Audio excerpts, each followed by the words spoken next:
They say don't come around here with your bling on. It could get ugly for a nigga like Klingons. Fuck you and your flag, I use that bitch to pee on. Type of shit we be on with niggas that's peons. Used to roll blunts with my cousin from 6th straight. Used to shoot crap and sell crack like every day. Bottles of Hennessy looking out for my enemies. Never found Jesus, guess he wasn't a friend of me. Men lie, women lie, you know the rest. Money on my mind, on my grind, I'm puffing less. Hanging out with Warren, we on Douglas and Sawyer. He told me never trust a bitch and never lie to your lawyer. Said the red bone bitches is spoiled. The dark ones is royal. The white ones will spoil you, but ain't none of them loyal. Lord, I never heard more truth in a sentence, and still I tried fucking them all. Can you forgive me? Lord, forgive me for my brash delivery, but I remember vividly what these streets did to me. More nights stealing, less nights chilling. The more shots they hold, the better they feel it. Yeah, Lord, forgive me for my brash delivery, but I remember vividly what these streets did to me. More nights stealing, less nights chilling. The more shots they hold, the better they feel it. Yeah, Father, forgive me, but I'm talking my blood pops. I cannot forgive you for your life, it's a blood clot. Half a century still stuck on that needle. This is why I lie and tell the world I don't need you. Shit, I overcame my addiction to weed, bro. It's obvious you love dope more than me, though. 86 Regal creeping up, that's my cousin Nate. Kevin got an 87 Cuddy, so we celebrate. Jody got a Corvette, he took it off a customer. European face on that Chevy, cause I'm a hustler. Headed to the lake, summertime, that's all I know. Swerving a Suburban, curb it then deserted. Flirting with this virgin nurse from West Suburban. She said she loved Durban, served me after her shift. It's lit, like the Sunday service. Sins of a father, now I'm addicted. Forgive me, forgive me for my brash delivery, but I remember vividly what these streets did to me. More nights stealing, less nights chilling. The more shots they hold, the better they feel it. Yeah.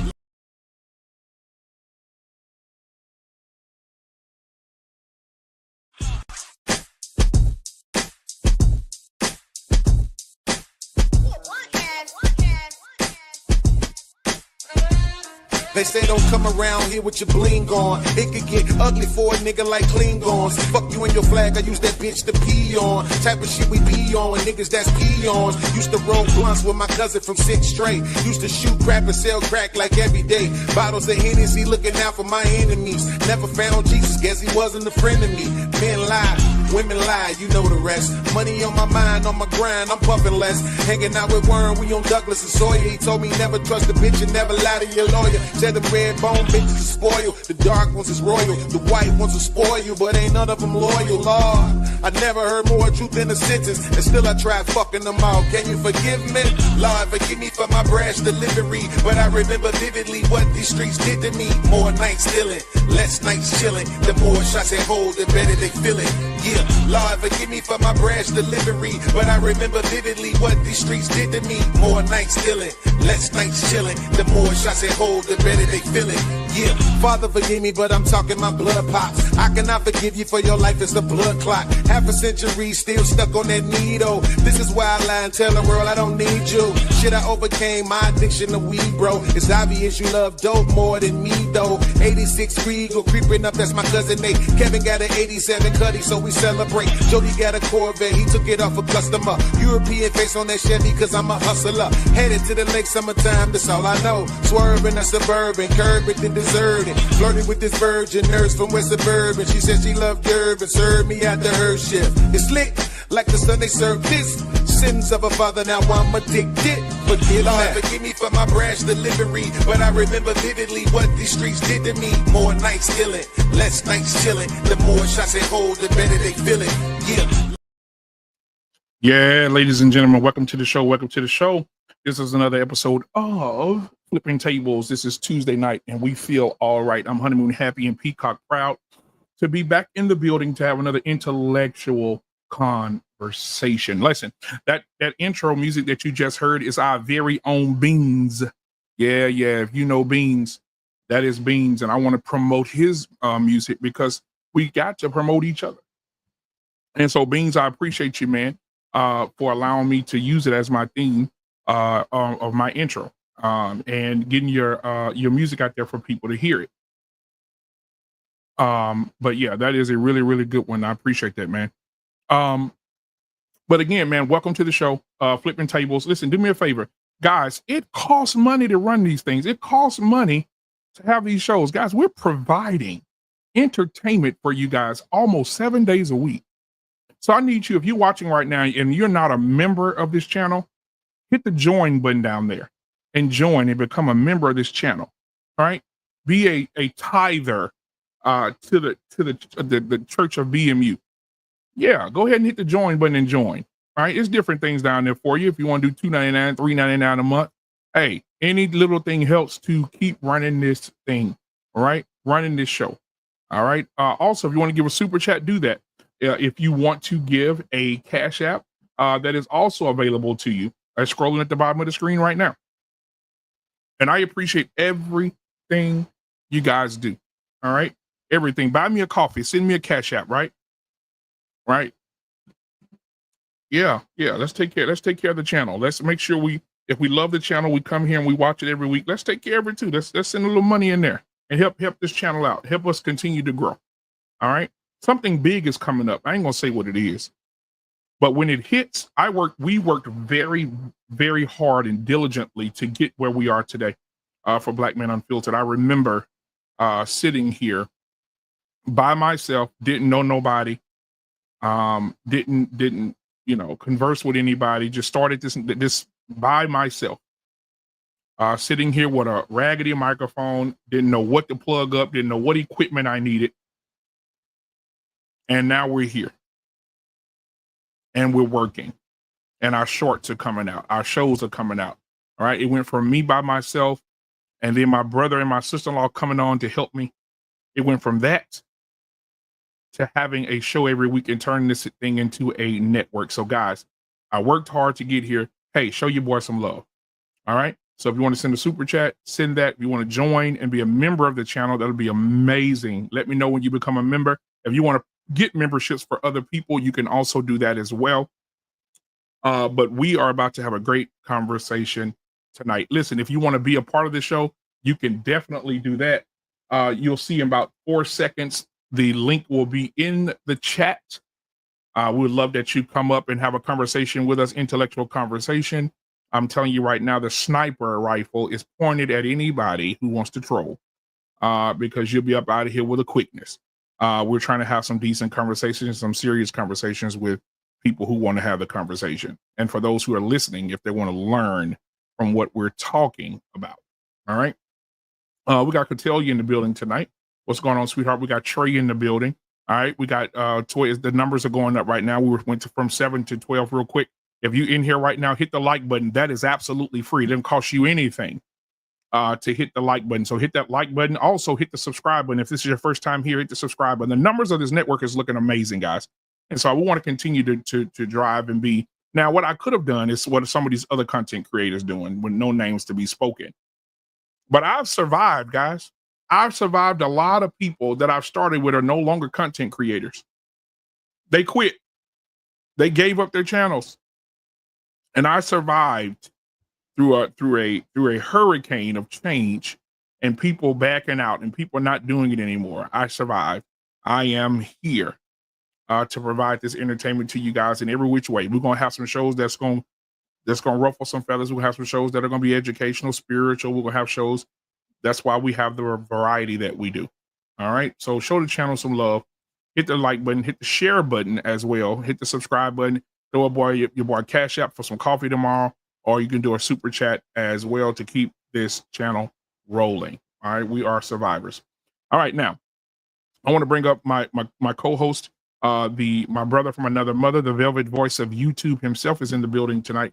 Give it up for yours truly, Lost in Translation.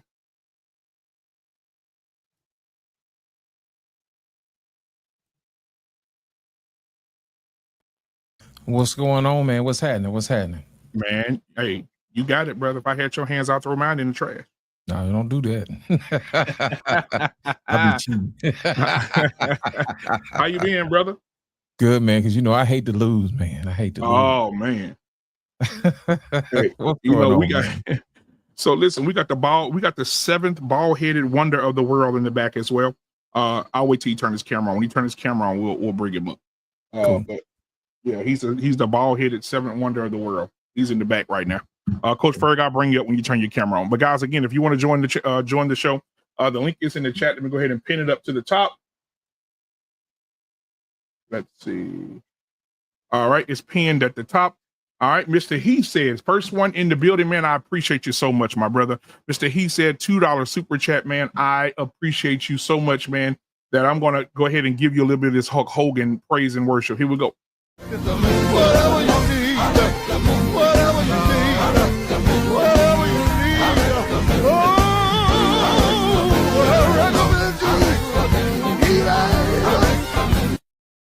All right, man. Mr. He said, thank you so much for the $2 super chat, man. If you would like to come up and you're not doing anything tonight, I would love to have you in the building tonight as well, man, because he is a voice. Guys, make sure you go over to He Said, She Said, and go over there and subscribe, like. They are over there doing some work over there as well, and I appreciate them, and I appreciate this super chat, man. So thank you so much. He says, salute to my bros and the chat. So, man, thank you so much for coming by. And if you want to come up, man, please hit that link and come up, brother. We'd love to have you. All right, we got Mr. He said, Trey is in the building, man. Thank you, Trey, for being here. Trey said prayers and vitamins, brother. Crazy. Appreciate you, man. But again, man, we're about to have a good conversation tonight. Because last week, this is a continuation of what we talked about last week. And if you weren't here last week, the conversation last week was amazing. And if you didn't watch it, go back and take a look at it, because we had a really, really good time last week. All right. Last week's episode was the Black Church, the biggest ripoff. The Black Church, the biggest ripoff. That was last week. This week, the church owes you money. Should the church pay people to come? Let me say that again. The church owes you money. Should the church pay people to come? Guys, if you want your comments read, please go ahead and send your super chat or your Cash App, either one, and I'll read both of them, as well as give us a little break with a video for you guys. Now, lost in translation. Yes, sir. Last week's show, man, what do you remember so far about last week's show that stood out to you? Well, last week's show stood out to me was that people really weren't getting what they needed from the church. You know what I'm saying? They weren't getting answers. And Beans brought up a fantastic point where he was saying, hey, the church got, so much money. How come we can't, rescue people out of debt? And I was thinking about it. I'm like, if we did it, all we would be doing is moving the money around. You know what I'm saying? And if somebody stops paying, then, what's going to happen after that? But based upon what he was saying, not yesterday, but last week, is that sometimes, man, when people need a help up, man, they don't need a prayer, man. They need somebody to grab them by the hand and say, hey, you know what? I'm here for you, brother. I'm here for you, sister. I got you. You know what I'm saying? So that's one of the things that we talked about, making sure that when you do find a church home, that church home actually serves you on the inside and the outside of your spirit, man, and your physical man. Yeah, and that's what we're going to do. That's what we're going to definitely hop into that, because the church, a lot of people feel as if the church is a big ripoff. They feel like the church is taking more than they're giving, and that's the time that we're living in now. So we're gonna talk about that. Coach Frank, I just saw you pop in, but whenever he's ready, we'll bring him up. The seventh bald head wonder of the world. What I got from last week, man, was a lot of different things, and I have some of the videos here, some of the shorts from last week that I'm going to play. 3 different videos. We don't need a lot to set the premise for tonight. But man, what I got from last week is a lot of people are just hurting. A lot of people are church hurt. A lot of people have invested in churches that have not invested back into them. And it's gotten to the point where you'll hear in one of the shorts in a minute that, the church needs to start taking the money and giving it to the people, just giving it to them. I don't agree with that, because then you're creating a mess.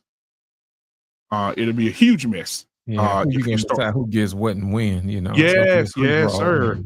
And it even got to the point there was a number figure put on it. Beans, shout out to Beans, who did our theme song tonight. Beans said that if they're getting $20,000 a day, they need to be giving away $20,000 a day to their people. Right? I don't know why our pain is in the chat and not in the back. He's starting to get on my nerves. Okay, he's starting to get on my nerves.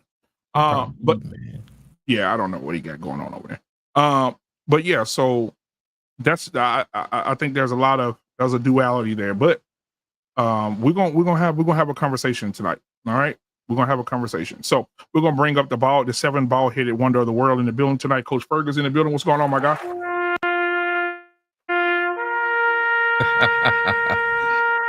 Colonel. What's happening, man? What's going on, man? How you doing, brother? BMU, man. How you your trip, man? What? I'm the 7th ball head wonder of the world. Salute. Now, salute to y'all, man. How y'all doing, man? Man, we doing good, brother. Interesting topic, man. You know, this is who we are. This is part of our nature. Yeah. So I want to play some videos. And I want to play. We're gonna play them, and then we're gonna stop each one of them and discuss each one of them as a whole. If you want to come up, guys, and you want to have something to say about what you're hearing and seeing tonight, the link is at the top of the thing. Make sure your camera is on. All right. Before you play the video in reference to what the church, I never said the church owes the people money. No, that's what I would never do that. I don't believe nobody owes anybody any money. But as far as the services, how it could sort of change the entire community is the point I'm getting at. But even here, yourself, I'm sure in Lost in Translation, y'all both meditate in the word in your private sector. And you try to live that as you meet people through life. Right. You know what I'm saying? But I think those monies that do go, even if it's just within the congregation, it's a lot of poor people that do go that need resources. Miss Jones might need a roof. A lot of the elders put a lot of their monthly monies. I think it would be cool sometimes just be like, members, okay, what you need? And just level them up a little bit and move around the church. I think that would pay big dividends because, it's some good people that spend a lot of money and they just, I don't know. I don't know, man. Yeah, but every church is doing good work, man. I salute all of them, man. I worked with churches before, so it's nothing to do with the church. I just think the messaging has changed in the church, and it's not for the benefit of the whole. To me, that's how I see it. And I agree with that. We can stay with that for a second before we play the videos. I agree with that. I think the message has changed in the church. I think it's more formidable now for women. I think that's why you have a church full of women in the church has died. Shout out to Mr. Bennett. Mr. Bennett said that shouldn't be an excuse for men not to go to church, because men should be the change in the church. But I do believe that the message has changed. I think that pastors are now in fear of losing what they have if they say the wrong thing. And there's 2 pastors. Well, I want to say one. Philip Anthony Mitchell, he don't give a damn. He says what it is. There was a sermon he did. I wish I had the clip, and I just wish I would have had it ready. But there's a clip of him in a church saying that burning sage and praying to crystals and manifestations are demonic. And as he was preaching this in the church, a group of people stood up and start walking out. And his very words were, "I don't care. He said, let them leave. But burning sage, saying chants, praying to crystals is demonic. He said, believing in horoscopes is demonic. Now, I read that for myself. The Bible says, if you believe in the stars, then when I come back, keep believing in the stars. If you don't believe in me, so I believe. So when people say, are you a Pisces? Are you a Sagittarius? Are you a Virgo? That's biblically demonic. It's witchcraft, basically, because you're relying on the stars to tell you about your day. If you really think about it, it's stupid. We got the 8th ball-headed wonder of the world in the building tonight, ladies and gentlemen. Give it up for Art Payne. Art Payne. What's going on, gentlemen? What's happening, man? All right. Just had to get prepared. I hear BMU calling my name out and stuff. Oh, okay. Yeah. Oh, yeah. Hey, man, listen, ever since Coach Ferg, we'll talk about that at barbershop, but ever since Coach Ferg helped you with that little situation, you've been late a lot. And so we'll talk about it. Ever since he helped you actually do that thing for the first time with your wife, now you just late for every show. But we're gonna talk about the barbershop. You see my pain. You see BMU. You keep on, man. You're gonna be bald headed just like me in our pain, man. Boy. I'm just putting it out there. But again, man, thank you for being here tonight, Arpain, man. Good to see you, brother. I heard I was here since the beginning, man. I had to get a couple things done before I I know. I get it. Anyway, that's funny. Man. That's funny. Anyway, this is a good topic, though. Yeah, absolutely. Now I want to play a couple of these clips from last week. But before I do, Arpain, I was just saying, I know you was listening, that the message has changed in the church so much that it is hurting the very foundation of what the church was built on. There's no reason a pastor should be in church every Sunday talking about the downing of men and men. I remember we had a show a while back where we played Jamal Bryant, and Jamal Bryant was speaking to the women on Mother's Day. And he says, that for you mothers out there that are father and a mother, then on Father's Day, he made the women stand up again and say, yeah, all you women that stood up as fathers. And I'm like, so he recognized women on Mother's Day and Father's Day for being fathers and mothers. Yeah, it's simply outrageous. All right, ladies and gentlemen, listen, for the one of the funniest men on planet Earth. If you pass our Def Comedy Jam and hit your brakes by Comic View, do a U-turn by Comedy Central, you will find a young man by the name of Jeff. Jeff is in the building tonight, ladies and gentlemen. Put your damn hands together. Hey, man. Thank y'all. Hey, family. That's dope, man. I appreciate y'all for appreciating me, man. Absolutely. But this is not y'all flipping tables. Y'all ain't paying me no damn money to be in here. This is where I want to be. I think this is dope. I think that there needs to be more examples of intelligent, upwardly mobile, unapologetically black male conversation. It is dope. Somebody you're fucking with your shit. That sounds like our pain. I can hear it. Did you touch your shit, our pain? Did you touch something? You know, us old dudes, we be touching shit. Don't touch shit, our pain. Don't touch shit. I want you to do this. Our pain, go like this. Now that it's working, go like this. Don't touch shit. Click the mute button, that's it. Stop touching shit. You on mute, our pain. You on mute. You on mute, our pain. You on mute, our pain. Talk to yourself right now. Talk to your beard right now, Doc. There you go. And listen, like I said, I appreciate the fact that if I was touching, the shit was still working. Yeah, okay. There. No, it wasn't working because for a second there. Yeah. God damn. Dumbass. Okay. Yeah, I ain't go that far. That ain't me. I don't have to go there. That wasn't me. That wasn't me. But yeah, anyway, at any rate, fellas, I don't take this lightly. I'm really about to start clipping a lot of shit. I too got some big chick coming up, and I really want to integrate it with this as much as I can. Before I leave, I'm gonna do another shameless plug for the Family Secret Shea Butter. I'll go get one of them jars out there. I've been making in a minute. But other than that, yeah, bro, this is what's up. Absolutely, man. Appreciate you, brother. All right, man. So I wanted to get some wording in on from Uncle Jeff or anybody else. Then we'll go to the videos. Uncle Jeff, like, what do you hear? Well, I'm telling you that in the churches right now, there's 90% women, 10% men, because the wording has changed in the church from pastor speaking truth to now speaking being simpish. So the simpacious preachers. So what are your thoughts on the word changing based on what women want? Well, if you think about the origins of the Black Christian church here in America, the slave master would go get the most charismatic one.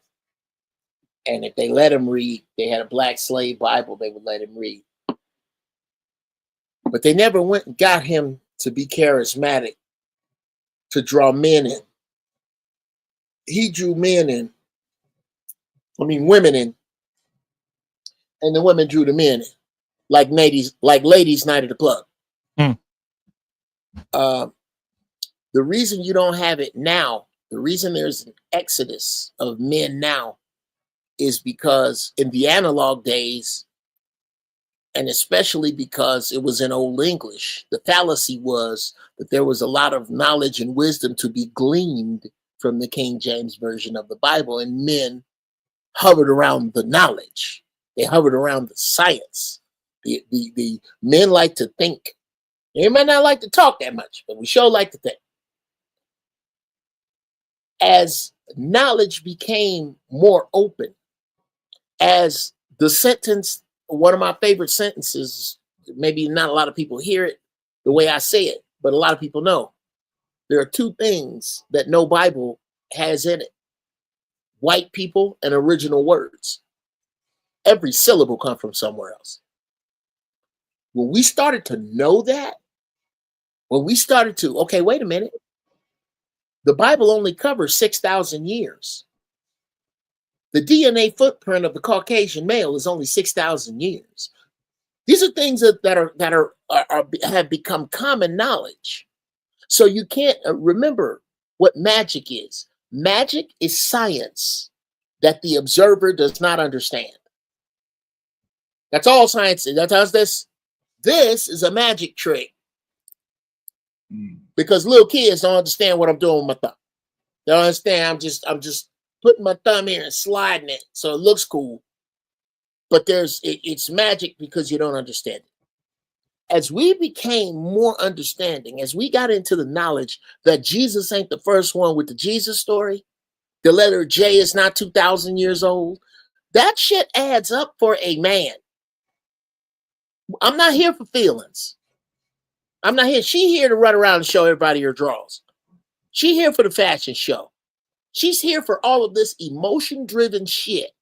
It's a bunch of emotion-driven, pomp and circumstance shit that we could cover in my garage with a good bowl of weed and some beer and could get the same shit cracking. Jesus was not a Christian. This was some shit that was cooked up 325 years after his supposed death. That had shit to do with him. It's unraveling now because it doesn't make sense. Because there are other ways at other places to find sense, to get to good. And the bullshit that is being fed in church, ain't no man gonna sit. I say this, I landed. It's three groups of cats I respect in church: the preachers, the deacons, and the band. Because them the only men getting paid. Everybody else just up in here. And you a grown ass man. And you sitting here up under this shit. The average grown ass man is not gonna sit up under it unless he just got to town and he trying to get laid and he don't want to go to the club. That's my other recommendation. You want some pussy, go to church, bro. You can't get pussy in church. Cut your dick off and donate it to science. All right. And what about you, Arpain? What are your thoughts? Well, listen, man. I mean, just on the topic itself, I'm not surprised. I mean, somebody put in the chat that the church should get away from capitalism and shit like that. Well, from what I recall, man, it was a whole bunch of rich people that God sought out. I thought all these apostles, they were rich as hell, weren't they? Right. So I'm just trying to say, people need to kind of separate that. It has nothing to do with capitalism, and that says. But it's still the people from the church, the priests, what their problems are, or the shaman or the goddamn minister, is their livelihood is the church. And so they're going to cater to the people that bring in the most money, man. That's just the way shit works. Come on, man. And, no, that's the way shit works for capitalism, trying to survive. Now, if they don't have some kind of job that pays them outside the church, they're going to rely on the money that comes to the church, because some of them consider that free money. You got a decent pastoral complex, maybe you get a house out of it that the church pays for. Maybe you get a certain expense accounts that the church pays for. But some of the churches are poorer than that, so they rely on what's in the bucket. Well, a little bit, and maybe a little bit too much. So they're going to cater to the people who put more in the bucket. It's just as simple as that. I think there's no mystery to that shit. Because the human condition is the human condition. And no matter how much you pray, no matter how much you love for some people, you know, the human condition prevails. Well said. Thank you, sir. All right. Coach Berg, and then we'll get lost last. Go ahead. You muted. I mean, was it just me? Now, what both gentlemen are saying is true, man. You know, I mean, you know, we see things on hindsight. We speaking from a hindsight position, you're right. And I think we all were born, you know, except you, BMU, right after the civil rights moments, right? And it wasn't us against each other; it was us against them when it became to our knowledge, right? So now to see that the fact that, you know, I think that, I don't know, man. I think about it a lot, but we follow a structured word that doesn't allow us to see our full potential. Especially here in America. You know, we've been in America all our lives, our families have. So I don't know, man. I ain't even really got nothing to say, man, because I would think that those people that are in a position to do greater things because they have a way of using words and manipulating words and minds, and they get money. And it's not to me about the money, but I would think that could be a resource to where it can start, I don't know, coast to coast. Pastors know each other. They have conventions. They, you know, have ideas that they can share.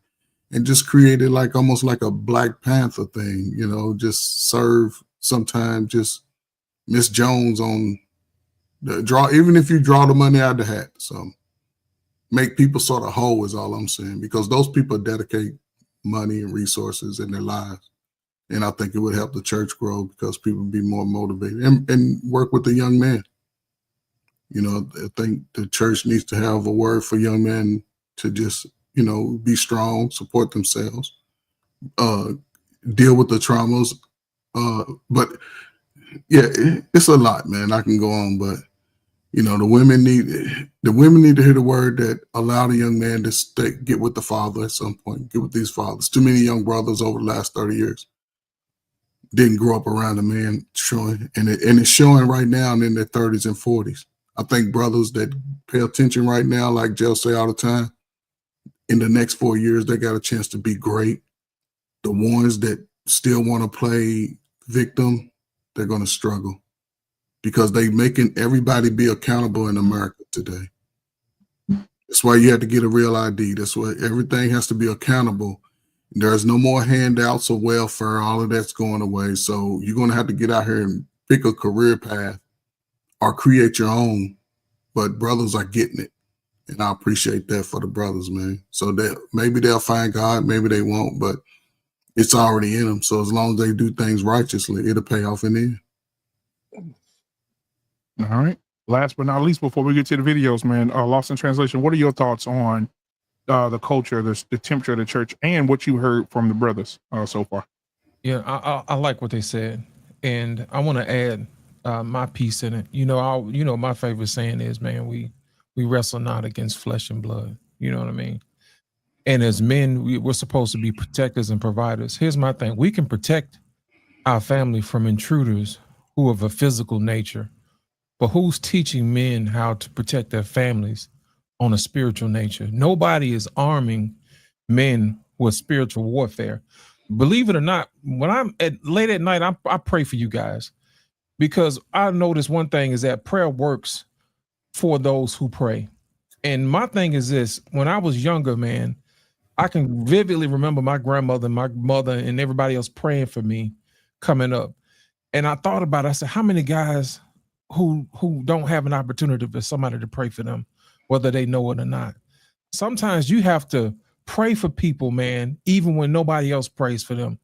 And I think about it, everybody wants to put in special effort for women and children, but who's actually praying for the brothers? Who's storing up prayers for the brothers? Who's sending angels to protect the brothers? You see what I'm saying? And nobody really does that. And I say, you know what? I feel compelled tonight to pray for Black Men Unfiltered, for Jeff, for Coach Ferg, for our Payne and the rest of the guys. You know what I'm saying? Because they don't understand. Sometimes people don't always pray for you, but I'm here to let you know there's some guys who's going to pray for you, who are going to store up prayers for you, because there may be a time where you need it. You know what I mean? And somebody fell short in your neighborhood who didn't pray for you. Well, I'm here to let you know I'm storing up some for you guys, whether you know it or not, because somebody needs to, because somebody did the same thing for me, and I want to make sure I do the same thing for you. Now, my whole thing is this. That's probably a part of the reason why a lot of guys don't go to church, is because nobody prioritizes them and nobody wants to send help for them. And I think that is a shame, especially if you're one of those type of people, man, who likes to protect your family or whatever. You still have to arm your family with spiritual knowledge. How much of this information is actually passed on from generation to generation? You know what I'm saying? It's one of those small things that as a man, you want to make sure that you're fully equipped. You can, fight off or whatever intruder come into your house, but can you spiritually protect your wife? Can you spiritually protect your children in your neighborhood and the people that's around you?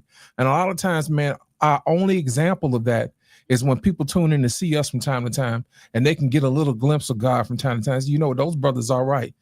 They may cut up and act a fool or whatever, but they mean well. And if that's the only portion that they get to see, I want to make sure we put on a show good enough to say, you know what, I think I might try it. I think I might listen to it. I think I might get a word. They might get something out of it so they can move on and learn a little bit and move closer to themselves, so they can have the ability to protect themselves spiritually, so they can have the ability to protect their families spiritually. So that's the main reason. And the takeaway, I say, I want to make sure that we store prayers for each other, even in the midst when we don't understand exactly what we're up against. We just know that there's somebody there who's got your back. Somebody's guarding that particular gate. Because here's the thing, whenever you have a fortress, you want to make sure you got somebody protecting you on all sides. And I think as men, we have to get back to doing that. Sometimes, even if we don't know how to do it, but we still want to make sure we do it from those who know how to do it. If I could co-sign that about prayer, there's a song, which song is it? I think it's called "The Love We Made" by Prince, and one of the lines in it is, "Sacred is the prayer that asks for nothing."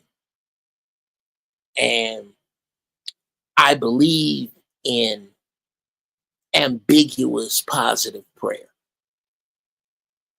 I believe in, and I have yet to pray for y'all brothers' efforts, but I will beseech the Creator on your behalf. But I believe that my ambiguous positive prayer covers the shit you forgot to pray for. You didn't know to pray. The shit you didn't know to pray for.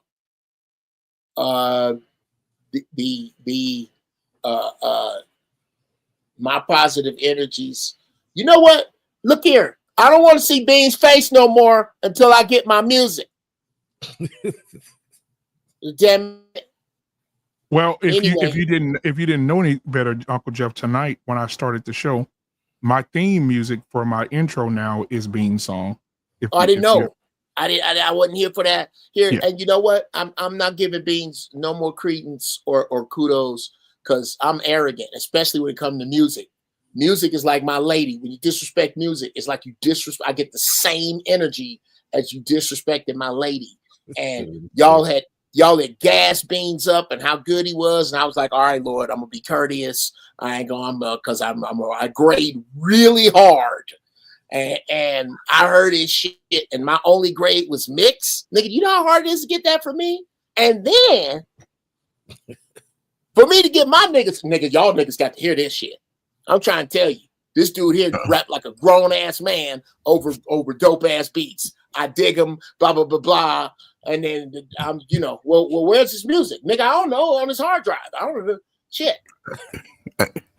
Now Hey, I will say this. I'm gonna talk hold this on, kind before of you- shit every time I see you. Now before you say anything, Beans, guys, welcome to the show tonight. Hit the like button, hit the subscribe button, go ahead and hit the share button. If you want to donate to the channel, you see the cash over at the bottom of the screen, or you can give a super chat as well. But the likes and hit the subscribe button, that is free. Go ahead and hit that for us. But we want to take a small little break here, and right after this, we'll be right back to get into these videos and whatever else that we know we're gonna get into tonight. But here we go. Here's a small break. Beans, ladies and gentlemen.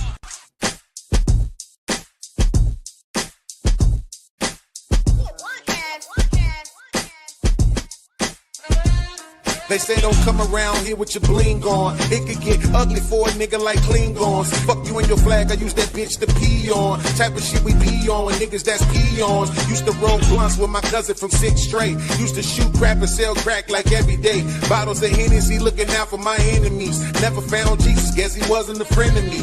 Men lie, women lie, you know the rest. Money on my mind, on my grind, I'm puffing less. Hanging out with Warren, we on Douglas and Sawyer. He told me never trust a bitch and never lie to your lawyer. Said the red bone bitches is spoiled. The dark ones is royal. The white ones will spoil you, but ain't none of them loyal. Lord, I never heard more truth in a sentence, and still I tried fucking them all. Can you forgive me? Lord, forgive me for my brash delivery, but I remember vividly what these streets did to me. More nights stealing, less nights chilling. The more shots they hold, the better they feel it. Yeah, Lord, forgive me for my brash delivery, but I remember vividly what these streets did to me. More nights stealing, less nights chilling. The more shots they hold, the better they feel it. Yeah, Father, forgive me, but I'm talking my blood pops. I cannot forgive you for your life, it's a blood clot. Half a century still stuck on that needle. This is why I lie and tell the world I don't need you. Shit, I overcame my addiction to weed, bro. It's obvious you love dope more than me, though. 86 Regal creeping up, that's my cousin Nate. Kevin got an 87 Cuddy, so we celebrate. Jody got a Corvette, he took it off a customer. European face on that Chevy, cause I'm a hustler. Headed to the lake, summertime, that's all I know. Swerving a Suburban, curb it then deserted. Flirting with this virgin nurse from West Suburban. She said she loved Durban, served me after her shift. It's lit, like the Sunday service. Sins of a father, now I'm addicted. Forgive me for my brash delivery, but I remember vividly what these streets did to me. More nights stealing, less nights chilling. The more shots they hold, the better they feel it. Yeah. All right, ladies and gentlemen, that was Beans, ladies and gentlemen. He's on the show tonight, man. Appreciate you for being here, my brother. Beans have made it. Yes, Beans, I got a list. I got a playlist I used to have for when my kids was little. I play this music on the way to my ex house if her boyfriend put her hands on my kids. That song is on the list, nigga. I'm finna go do something. Beans, remember the last conversation we had, right? Me and you, right? Mm-hmm. There's no more excuses, brother. Come on. I was rocking, man. There's no more excuses, Beans, man. Get out your way, man. Come on, man. And I will say this. That's all I'm gonna say, Beans. Now I do see Bolo in the chat tonight. Bolo, if you want to come in by phone, you could absolutely do that. I know that you may want to chime in on what you're hearing. So if you want to come in, sir, you can. The link is at the top of the chat. We got Anton in the building tonight. He said, let's see what he got. He said, staying in the background tonight because I'm busy celebrating my birthday with my family. Happy birthday, my guy. As always, great show and awesome music for the break. Ain't no problem, my guy. Again, man, I'm just going to wear this Hulk Hogan out for you. Here you go. Whatever you need, whatever you need, whatever you need.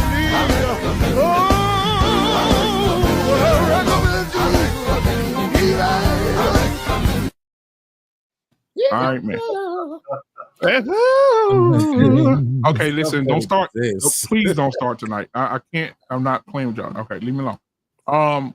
So again, man, we're gonna play these videos from last week that included Beans in the conversation. We're gonna start with the first one. Here we go. Beans hit on, right, is the prosperity gospel, right? The most, how you say, the most charismatic of us, right? No, I don't want to play that one first. I want that one to be last. Take the time to say, man, let me figure out how we can cycle this money through our parishioners, through the people who coming in here and putting the money in here every day, because people are, and I want to know if anybody would be willing to admit this, people are coming into the church and they are putting their money in the collection plate the same as the people who go down to the liquor store and play the lottery. It's the same mindset. They're trying to purchase something. They believe that they're gonna get something in return for putting that money in, even if it's in the afterlife. But most people think I'm doing this good now because I want it to return to me tenfold, pressed down, cup runneth over. That scripture, that they always say when they asking you to give them money.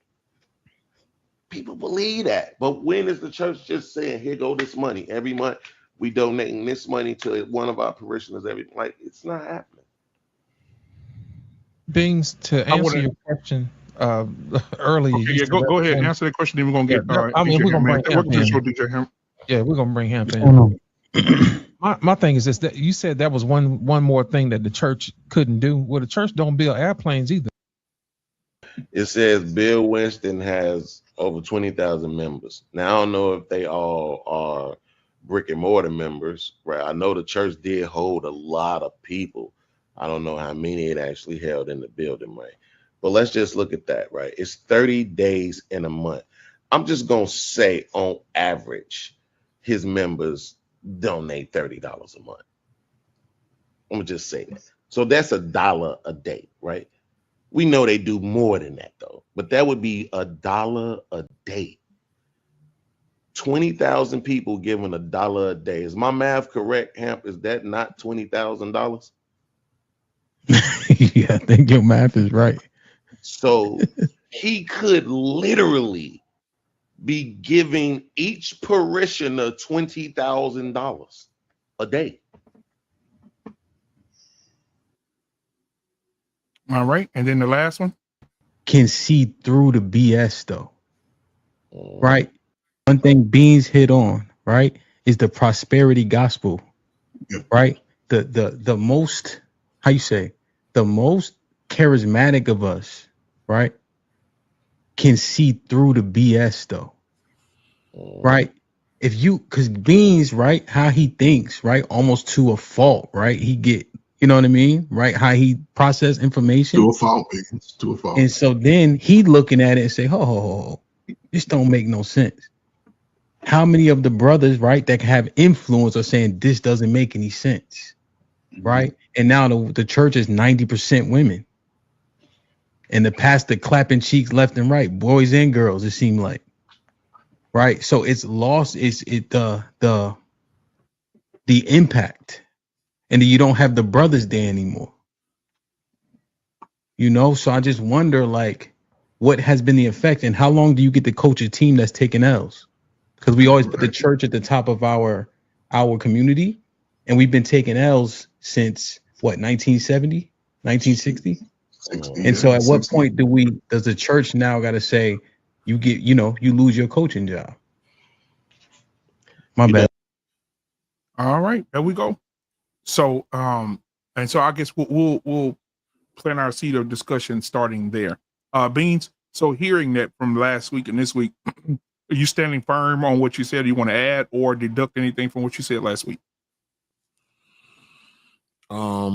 No, I mean, just for the people who are watching now who may didn't see it last week, the point that I was making in that particular clip is that we know they get more than $30 per person for a month, right? And that's the whole thing about it. Is because, well, if that was $20,000 a day, that would be what? If 20,000 a day, 10 days is 200,000, 30 days that's 600,000, 10 months that's 6 million, plus another 1.2, so 7.2 million for the year. And we know they're doing more than that. That's the point. The records show that they doing 12, 18, 20 million a year, So it's just about the fact that these are, for a lack of a better term, our politicians, our mayors, our governors, our spiritual fathers. They are our banks, our teachers, our lender, like they are in a position to play all of those roles, all of them. My first high school was Providence St. Mel. It was a church school. It was $550 a month to go to that school. You know what I'm saying? I hope you learned some shit. God damn. Hell, I got kicked out after the first 3 months for fighting. Okay. I bet your parents was like, woo, shit, this is $500 a month. Ah. Yeah. I mean, this shit was almost as much as the rent, right? I mean, and I'm just saying, teaching, they have the capability of being everything that we might need, man. And the fact that they are not participating is more than disheartening. I think that's fair to say. That's unfair to say. And I'm gonna agree. You think it's unfair to say? Yes, sir. And I'm gonna agree with you at the end. They are participating, and they're participating exactly as they were designed. Why do you think that these churches get such great tax breaks? It's because the government goes, wow, you got 25,000 members? Well, that's 25,000 people I don't have to worry about thinking on their own. You're going to program their thinking every 7 days, not to count your broadcasts, not to count your programs, not to count your revivals, not to count your concerts. And they're not going to buck me. Here's what's going to happen. Every 4 years, every 2 years, somebody locally, and every 4 years, I'm going to march who I want to control you niggas through here. Y'all going to okay them, and I'm going to let you keep robbing your people. That please somebody. As a matter of fact, I don't know how you feel about Dr. Umar, but he has an excellent video on the Black church that's about 1.5 minutes, 2 minutes long. And it sums up perfectly what you got, what we are discussing here is the front of the house. I don't know if anybody's ever been to Vegas, but any casino you go in, there is a universe going on behind the scenes. Like you can take a right turn and go down a hallway that no patrons are supposed to see. And there's a dry cleaners, a grocery store, a tailor, like there's a life going on back there. Y'all are discussing the casino. Y'all are discussing the slot machines. I'm talking about the niggas that bring the change to the counting room. That's what goes on back there. Church is never. It's like the police. You are arguing about an institution that is working exactly like it's supposed to. The problem is that young Black people have woke up and said, this shit don't work on me. I'm not doing. That's who left. Young Black people left. And God bless them.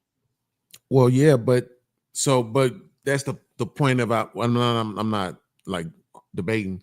I'm just saying the point of having a conversation about it is to say what they should do, right? Even while understanding what they actually are. If you have a specific set of people who are literally funding something, right, and it's not like the church isn't like the government; they don't get to tax you.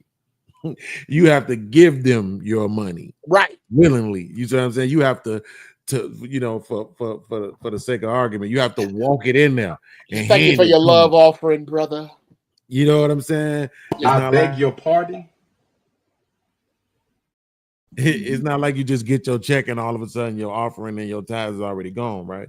So because of that, there's a level of control that the people have while understanding what you're talking about as far as the programming goes. And the establishment of the church itself. But I'm just saying, like, that to me, I think people could, and when I say could, I don't mean like will. I just mean could, if they decided to, right? Be like, no, this is not how this is gonna work from here on out. From here on out, we're gonna give you this money, and you're gonna make sure this money goes to people as needed, right? To get what they wanted. I forgot to ask him that scripture he brought up, BMU. Acts. It was in Acts. I just remember that where he talked about all of the people coming together and everybody bringing what they could and people leaving with what they needed. I've never seen that ever in the history of my life. That was the original purpose of tithing and bringing the crop that you've reaped and sowed. So we came and bartered. That's just a barter system. And exactly right, man. You know, y'all lay it out so elegantly, but the church is that place. You know, they're not obligated. Yes, I'll say that. They're not obligated, but over the last 60 years, 80 years or so, you can, well, visibly where, you know, prior to, you know, slavery and all of that, it was still used the same. But now we have autonomy to move around more, to connect more. And the fact that we had generations before us who built business together, and the church was sort of a promotion of that because it brought the, you know, the businessman, the work-minded man together, and they were able to build in that capacity. But since that little shift, man, after the 60s, you know, just sort of the Dr. King, even in that time, he was a man that went into the churches and spoke to the men of the community along with their wives, along with the families. And then sort of like after that, it's not about the growth of the family and the man, even the boys. It's not even about really helping the females either to just sort of move continuously, virtuously, and the teachings of that, the importance of self, you know what I'm saying, self-autonomy, self-guidance, self-importance. It's sort of like it's almost like the church. We listen to pastors, to me, sometimes they just be pointing the fingers at somebody. And instead of pointing the finger at the bigger issue, it's like demands of the look like you, work hard like you, been subjugated. It's their fault. They're not living up to the, but most brothers are trying to work hard. Most brothers are not wilding out. It sounds like you're afraid, and I don't mean any disrespect, but it sounds like you're just afraid to say that the white man did it. It's okay to say that they did it. Instead of making it seem like it just happened, right? Like it didn't just happen. How about that? This was facilitated, right? Yeah. This whole thing is by design. None of it is an accident. Yes. Listen, I want to say something. You guys are talking about. Let's also say that we understand this legislation for this, right? The churches have been exempt from taxes. In return, to tell the people you might be able to write off a little bit you give them. And like the masses, of course, you get a little write-off there that you kind of be complicit. But the truth of the matter is, recent legislation that just, you know, one of the things that the churches had to do was not get political. I think there was recent legislation that took that guard away. Now they can fully and freely be political from the pulpit. I think that's recent, right? Under this administration. So all I'm saying is, well, let me just finish. Y'all can go fuck off all y'all want. Listen, there was a book I read when I was young called The Unseen Hand. And between shit like this, there's always an unseen hand. There's an unseen, and I'm not saying it's a good, it's just an unseen hand that the masses will never really reach to because they don't see, like my man Unc said, shit's by design. Right? And the power of the pulpit is being used, and the quid pro quo is you can get a tax exemption as long as you play ball the way we want you to. And we'll quell the masses by saying if they donate to you, we'll let them write their little piss of shit off, right, on their taxes. And for a lot of people, that might just be enough because they don't want to think any deeper than that. That what they're writing off is giving the church the tacit approval to do whatever the hell they want. You know, so I'm just trying to say it's all connected, and we all are we're all being manipulated until we wake up, right? And then you say, well, how much can I do against this? Now, for some people, leaving the church is their answer. But maybe that's not a complete answer because the church is going to go on with or without you. You know, so I'm just saying, I mean, all this stuff is good conversation. You know, I don't know what we're going to do about it, but it's a good conversation for you because maybe there's a solution for the individual and the collective. I don't know. Okay. That's why we're talking about it right now. I gotta push back on what you just said. Okay. You said the church is going to go on with you or without you, and I don't know whether you meant this energy, but it almost felt na na na na na. And here's why it doesn't work. That's like a pimp, a hoe wake up and ain't gonna do hoeing no more, and he go, you know what? This pimp hoe gang gonna go on with you or without you. Okay, great. I don't. I'm not. You're not. That's not a deterrent for me leaving this bullshit. I'm leaving this bullshit because it's strong enough to go on without me. Yeah, okay. So I agree with that. I think you misinterpreted what I said. Okay. You know, I mean, I agree with what you just said. That it's gonna, people are leaving, right? And that works too. People might be leaving because they know this shit's gonna go on with or without them, no matter how much you want to rebel against it. Now, Mr. Bennett comes up here and saying you're a fucking coward if you don't go to the churches and try to change it. Now, okay. Well, hold on for a second. Let me just say this. You can say it when you want. And I hear what he's saying, but every single man has a certain capacity on what he thinks is worth fighting for and what's not fighting for. So I can go into somebody's church and call a pastor a fucking asshole. I'm gonna kick your ass unless you change what the fuck you're doing from the inside. And no, but at the same time, I gotta take care of my family. I gotta do all kinds of shit. So do I want to fight that battle, or do I want to just go on, right? And say, listen, I know how to read the fucking Bible.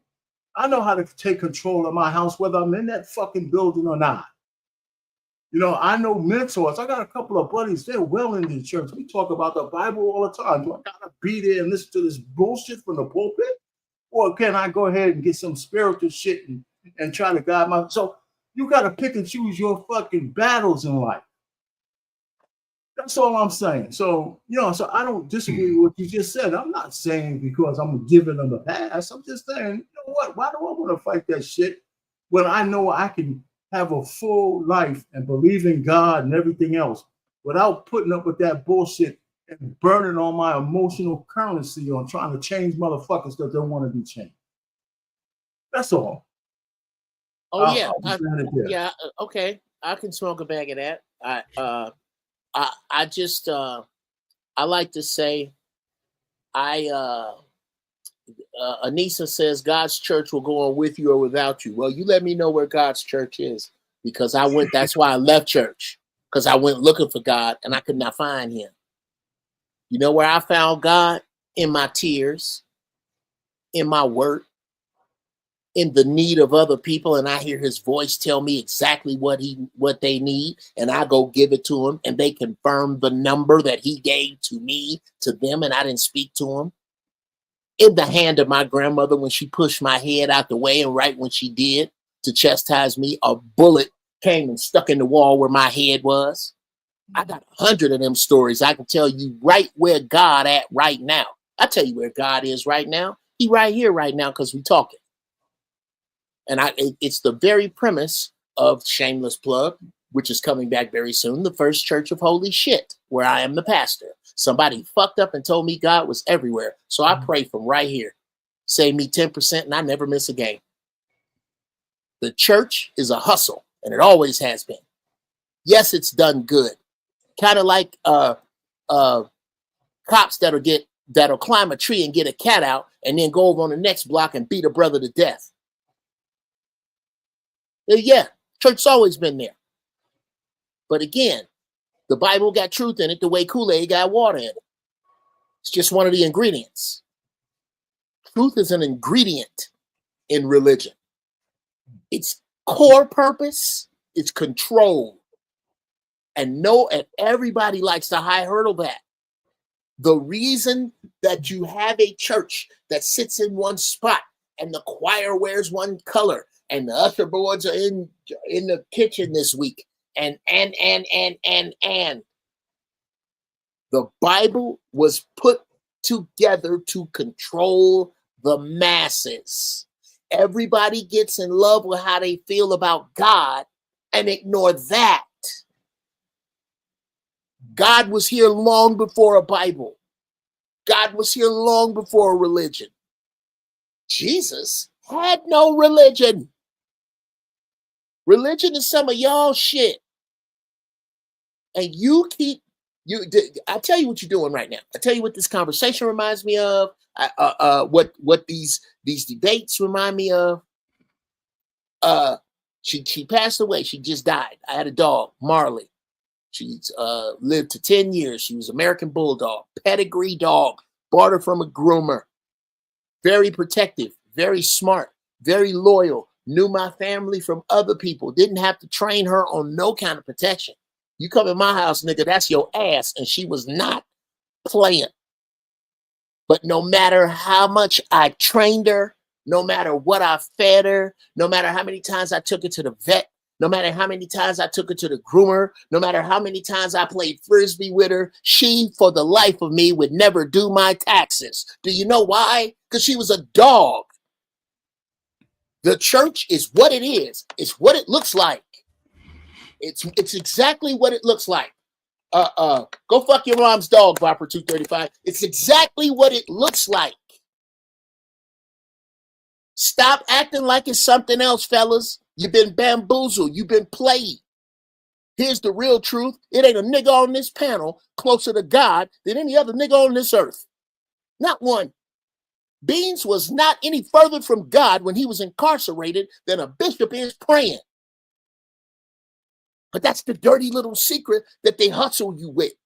And unless and until you are willing to have a relationship with the Creator and fellowship with other people who love God and let him be in the midst of that and constantly check yourself, you gonna need this book. You gonna wonder why it's collapsing. It's gonna make you do, oh Lord, nigga, they pimping you. Stop letting them pimp you in the name of your God. Real quick before anybody else jump in, we got another super chat. Thank you so much again, Anton, man. He's out with his family, but still supporting the channel, bro. I appreciate you. $5 super chat. He said, look at Joel Osteen. The building he turned into his church was an arena for an NBA team, the Houston Rockets. Yeah, he's absolutely correct. It hosts 20,000+ people. It's not sold out, but it's not an empty seat in that place every Sunday, and they have 3 services every Sunday. I think they're pulling they probably do $1.5 million, $2 million a Sunday. A Sunday, nigga. A Sunday. Yeah, a Sunday. But anyway, man, thank you for the super chat. We'll take a little break real quick, give you a little something here to show some appreciation, and we'll be right back. Here we go. I don't want nobody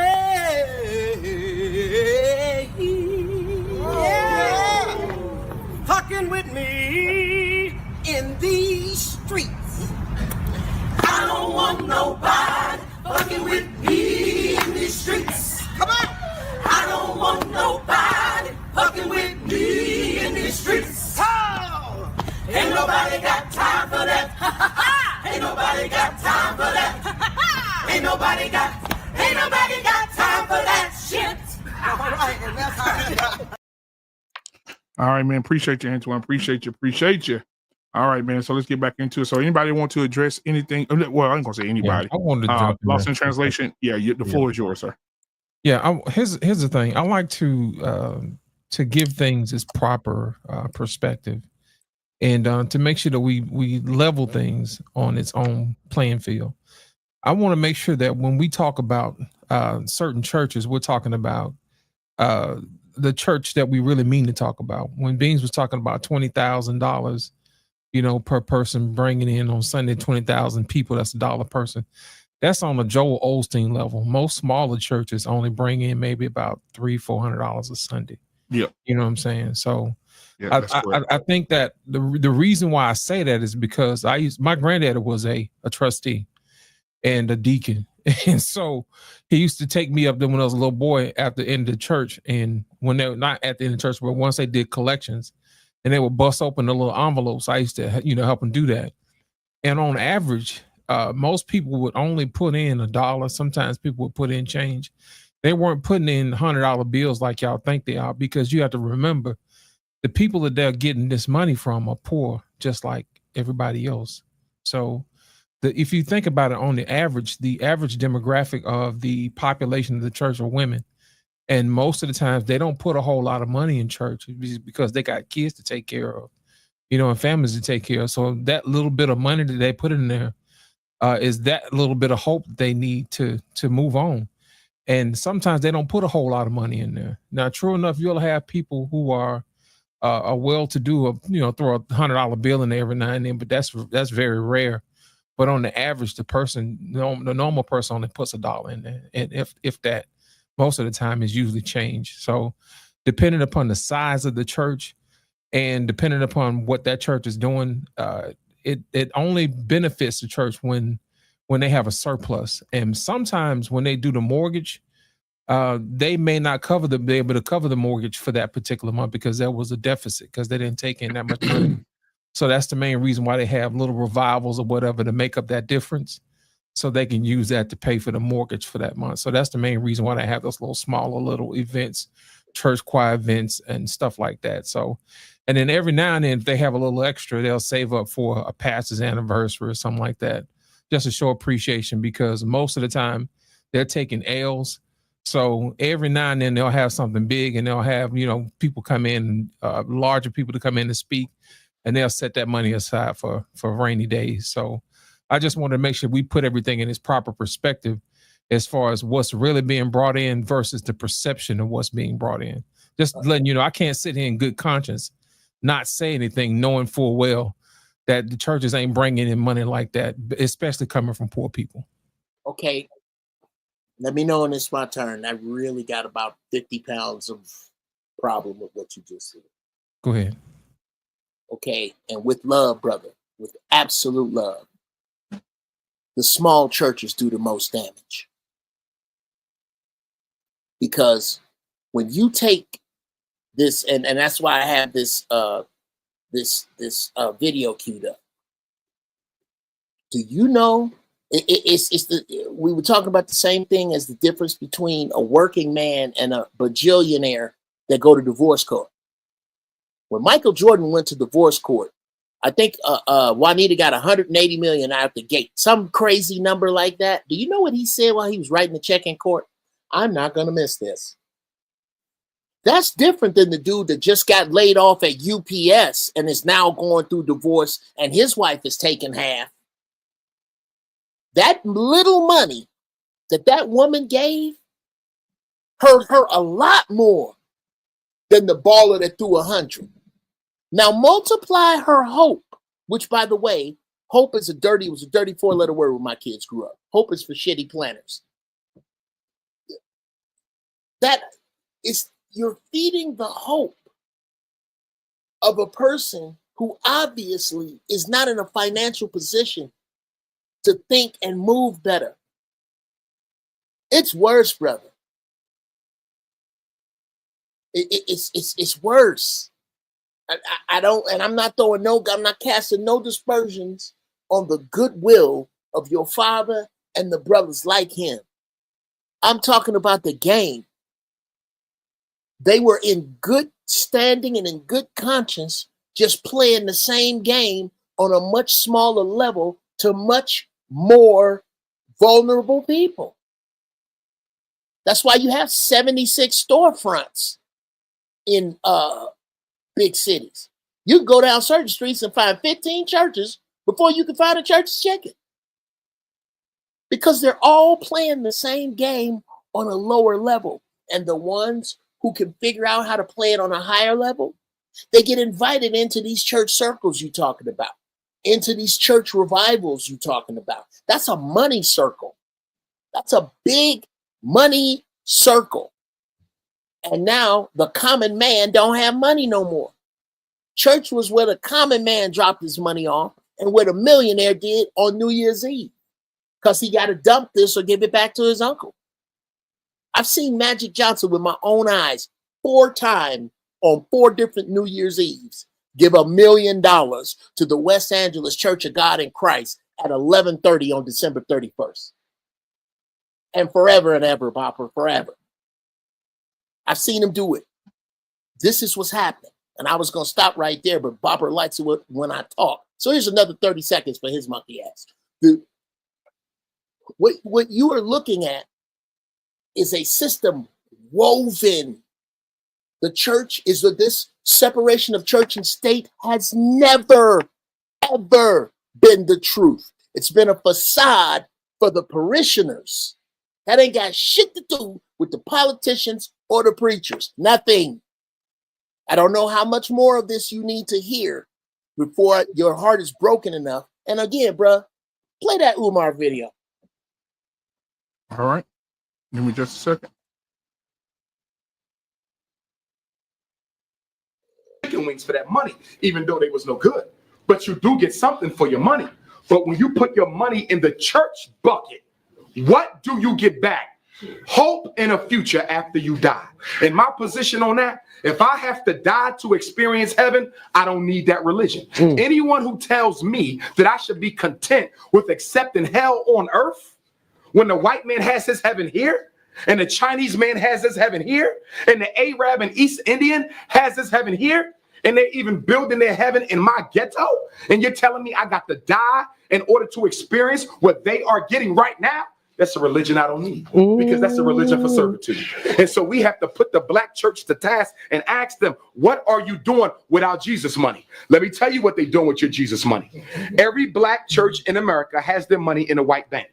It is the white banks that are funding the regentrification ethnic cleansing movement. So all of us go to church. We put $3 million in the church coffers every Sunday.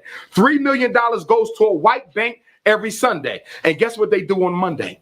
They take 3 million of black people's white Jesus money and they give loans to white land developers and businesses and entrepreneurs to come into the ghetto where the church is located, buy up all the property, and force grandma out on the street homeless. Now, grandma been going to that church for 30 years. Grandma been giving that church $50 every Sunday. And lo and behold, grandma had to finally face the reality that it was your Jesus money that put your ass on the street. Okay, now I'll say this, I'll shut up. Anybody who brings up the lost money of the school, the prostitutes, or any other of this man's shortcomings, as opposed to what the video I just showed, you are a part of the problem. And I'm not talking about the panel, they're too wise for that. You monkeys throwing shit in the chat. If you say one syllable about Umar other than what I just brought up, your black ass is a part of the problem. So, Lost, did you want to respond to anything that you just heard? Mm-mm. All right. Beans, you got anything you want to add? Forgive me. I I'm was going to argue about the food in my mouth, but still, I hear. You know what? That's the most articulate I've heard Omar in a long time. That's a young Umar before he got called out. Here we go. Yeah, I don't think you should address it though, Uncle Jeff. I mean, what do you mean? I agree with you when you say "here you go." I know why you're saying it. I'm just saying I don't even want you to waste your breath on it. Okay, bro, I'm gonna call a thing a thing. Now I done just said we need to talk about what we just saw. And what did RPay do? A no look behind the back pass for some other shit. Oh, this come on, bro. Can we talk about what we just saw, please? Nothing else but what we just saw. You know, Jeff, I'll say, seeing that video, I used to think like that before I even knew, what YouTube was. I think I came to this mindset when I was probably about 34, 35. No look. And it just fueled me to just try to be a better person amongst the world of men. I told myself, a white lady tried to send me to jail. I told her I'm not a nigga. I said, I'm an educated black man in America. She's like, I can see you in jail because. I said, I'll never be a nigga again. And it just changed my life, man. What he said was the words, not exactly, but 95% of the way I felt. And that's what got me really working with inner city communities, man. That's what made me really, put my boots to the ground and just, yeah, man, salute, man. I know both of y'all from the Chi, man. I love the West Side and the South Side. All over. Maywood, everywhere. Anywhere, places y'all couldn't go, I didn't go, I was there. That's And where I I went to saw it. school. And yeah, man, it's just a salute to him, man. You know, it's he's not on that same path, but you know, we living in that reality of how it's sort of bankrupt us over the last 50, 60 years, all of our lives up on this panel. So, our pain, I see you lubricated your throat. You got something you want to say? I don't know what we're arguing. Listen, I've seen, you know, nothing's absolute. I think we're trying to talk in absolutes. I mean, because Lit is correct. A lot of small churches might have their hearts in the right place, still can't get past the human condition. Just listening to what Umar said in that little clip. I don't completely disagree with him, but is it universal for every church, every time? I know people get taken by the church, even the small churches.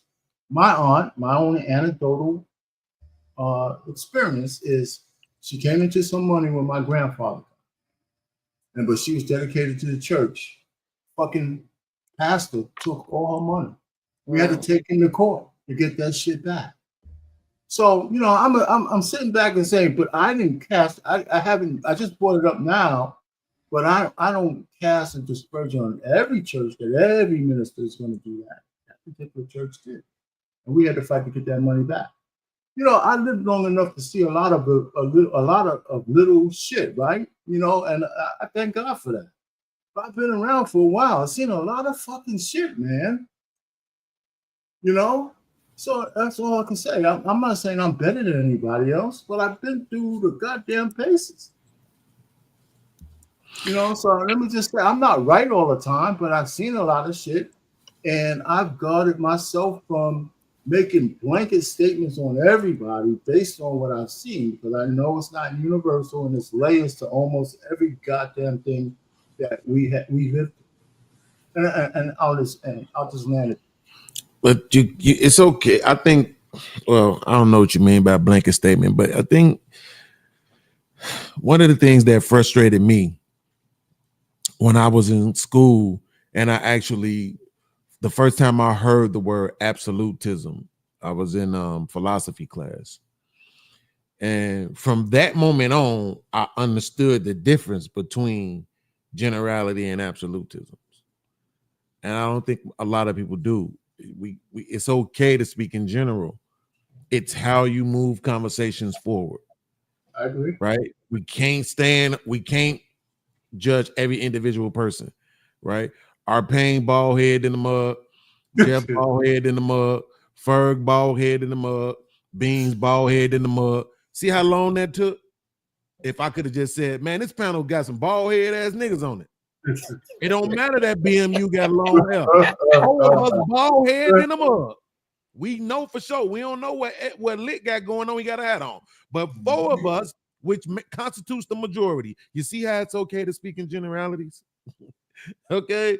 So it's okay to say this bald head ass panel, right? And we got to get comfortable with that, right? Whether we talking about preachers, whether we talking about, politicians, whether we talking about our parents, or any other demographic that begins with P. Prostitutes, pimps, pushers, punks.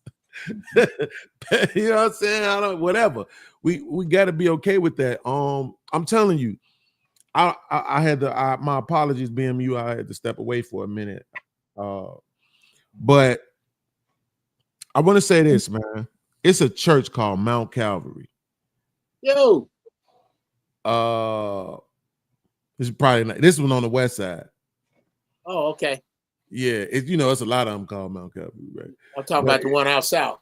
Yeah, it's a lot of them. It's just a lot of them actually with that name. But this particular one, man, I remember it was a male black pastor, and he wasn't that old, right? He was probably in his 40s or 50s, and that's why I kind of like really resonated with him. Besides the fact that I could walk to it.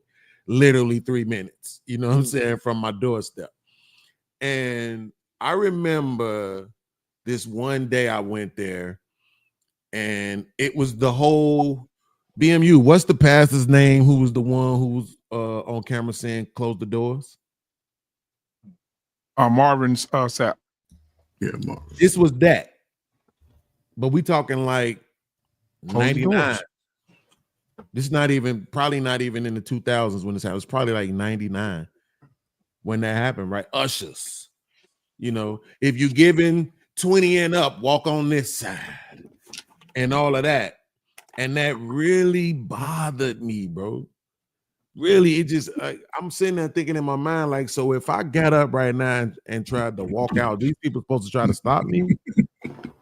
And I'm talking about in this moment, I'm full-fledged vice lord, gang banging. This ain't really what you want, but at the same time, I'm worried about my soul. You know what I'm saying? I'm gang banging, but I'm still worried about my soul. So, you was Peter type shit, right? So and his blade on his hip. right? I'm like, You were playing. I'm knowing I'm not about to give any money, but to be honest with you, it was mostly because I didn't have any, right? Because when I went to church and I had some money, I gave something. You know what I'm saying? It wasn't always 10%, but I gave something, right? I was raised to do that. So it wasn't that, but I was just so offended by that, man. And that like really started the train of me moving away from church. So that effeminization of church that people talk about, I didn't even get to witness it. And I probably should count myself blessed on that. It's not that I can't see it now, but it's different when you see the results of something versus when you experience it, right? You could be like, oh man, that's messed up, you know, such and such passed away. But if you had to watch them die, that's worse, you see? So I think honestly, it's a good thing, BMU, that you having this conversation every week. This one of those shows that I wish 3,000, 4,000 people, you know, was watching or more. Because then now you really, really, really, really, really get the people talking. You know what I'm saying?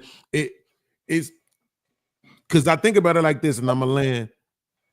I asked this question, BMU. I said, why are y'all okay with the government taxing y'all for the entirety of your life? They tax your money before you get it. You're okay with them taxing it when you spend it. You're okay with them taxing your 401k, your retirement. You don't care. They taxing it. You all good with that. But if somebody get government assistance, you crying. You can't take it. You can all that welfare. That's the worst thing that ever happened to mankind. Right? Same thing with the church. You okay with them taking money, but somehow nobody don't care that they ain't giving none back. Nobody don't care that some of these same people who going into the church don't got lights when they go back home, don't have food or enough food. You know what I'm saying? And it's like, it may not be as bad now, but historically that was true. Now it may not be as bad because of stuff like welfare, not the church. Do you see what I'm saying? The welfare is the reason why less folks is hungry, less folks is homeless, right? Not the church. That's a problem, man. That's a You know, let me ask you a question. And it may seem obvious, but who is supposed to take care of your household? Who did you say you was asking? Yeah, anybody. Who's supposed to take care of your household? You. Let's just go with you. Let's get to you. Well, to make it a easiest family, right? The ones who are around you, right? And my thing is this: how are we treating our family? You see what I'm saying? Do we make it comfortable for our family to come around? Do we treat them with respect and love and kindness? You know what I'm saying? That type of thing. Or do we talk bad behind their back and do weird stuff and all kind of weird craziness? You know what I'm saying? Do we make people feel welcome? You know what I mean? How well do we treat the men of our family? How well do we treat the women or the children of our families? You know what I'm saying? To avoid having to rely on outside sources from the church or even from the state. You see what I'm saying? I'm so glad you brought that up. I'm just saying because the reason why I say that is because manners matter. how you talk to people matters. You see what I'm saying? And I think if we leaned on each other a little bit more, then we would have less reliance on this other stuff. But my thing is where do you go to learn that? You know, in the absence of a family member missing, or in the absence of the state, not knowing what to do with the state. Everybody don't know how to go get welfare. Just being honest, most people just lean on Big Mama, whoever else. You know what I'm saying? That type of thing. But I think we do a terrible job with loving each other, and we use other stuff as a substitute or a Band-Aid to fix what we're supposed to be doing in the first place, which is taking care of each other. That's all I'm saying. That's not wrong, but it's like trying to add peanut butter to spaghetti. That's not how I treat the people in my family. And again, that's why I'm so glad, another subject, that the family's being destroyed. We no longer need it. That's how I treat the people in my family has nothing to do with the fact that we were systematically disenfranchised and programmed to point at those who make it out and use those to use those people who made it out to ridicule those who didn't. I made it out. Okay, I don't know how many y'all don't know Chicago. You ask somebody about 60th and Damon. I made it out, but I don't ridicule them cats around the way. That had those two. Where that's your subtext implies that if we just did blank, we wouldn't be blank, which is fine, which is easy to say and is true in a vacuum. It's like the points that Republicans make. They make perfect sense in a vacuum until you add up all this crooked shit you did. Right. And when you say we don't, it's how we treat our families. It's, well, what stressed that person out? Why ain't daddy here? Who made this thing we're in? Who made the South Side? Don't nobody want to look at that. Do you know why you don't want to look at that? Because you've been taught to go to this place every Sunday to get some salve after I beat the fuck out of you financially, socially, mentally, physically, nutritionally. That's and nobody was all about what we did.